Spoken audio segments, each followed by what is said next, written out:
Les mines sont l'un des secteurs qui embauchent le plus, avec près de 100 000 emplois et 80% de la fourniture d'électricité.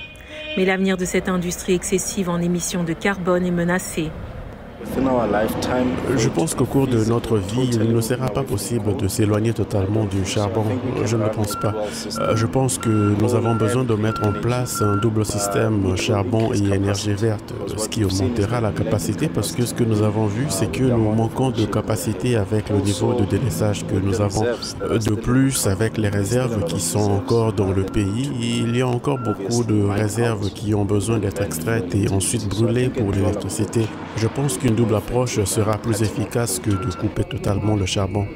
Des études récentes suggèrent que le passage au vert permettra de créer plus d'emplois que d'en perdre.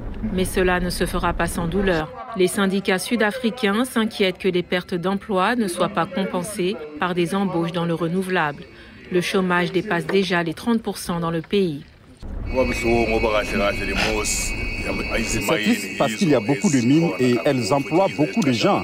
Si elles devaient fermer, beaucoup de gens seraient en difficulté. Donc, les mines sont très importantes dans nos vies, surtout le charbon, parce que nous faisons même du feu avec. Elles donnent beaucoup de travail en fait.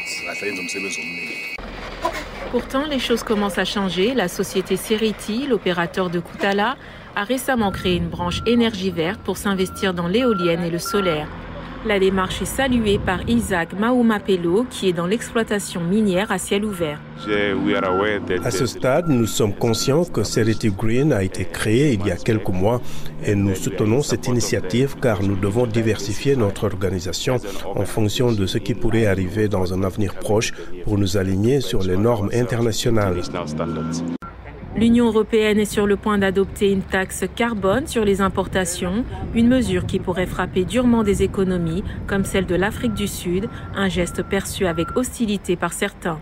Des négociations tendues devraient se conclure avant la COP27 qui débute le 7 novembre en Égypte.